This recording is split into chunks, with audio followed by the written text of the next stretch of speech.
Selain berwirausaha, sebagian masyarakat yang kehilangan pekerjaan di tengah pandemi COVID-19 memilih untuk terjun di sektor pertanian.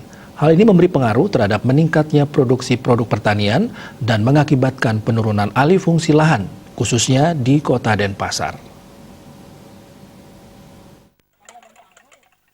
PLT Kepala Dinas Pertanian Kota Denpasar, Ana Agung Gede Bayu Brahmasta mengatakan, dilihat dari sisi tanaman padi tahun 2020, produktivitasnya mengalami peningkatan dibandingkan tahun sebelumnya. Tercatat produktivitas pada tahun 2020 mencapai 75,32 kuintal per hektar. Sementara tahun 2019 hanya 69,02 kuintal per hektar. Adanya dorongan untuk menanam di pekarangan sebagai upaya dalam ketahanan pangan turut membuat produksi produk hortikultura mengalami peningkatan seperti terung, cabai, tomat, dan beberapa jenis sayuran lainnya. Pemerintah turut mendukung kegiatan ini lewat pemberian bibit untuk masyarakat. Namun itu kebanyakan untuk konsumsi rumah tangga dan jumlahnya tidak dihitung.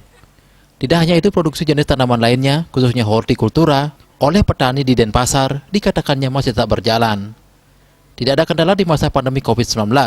Para petani masih tetap berproduksi untuk memenuhi kebutuhan pokok masyarakat. Kemudian dari sisi alih fungsi lahan, yang biasanya setiap tahun selalu terjadi di tengah pandemi COVID-19 cenderung berkurang. Hal ini dikarenakan beberapa masyarakat saat ini mulai terjun di pertanian. Lahan-lahan yang sebelumnya tidak tergarap mulai aktif kembali. Berdasarkan data, luas lahan pertanian produktif di Kota Denpasar tahun 2019 dan 2020 sama, yaitu 1.958 hektar.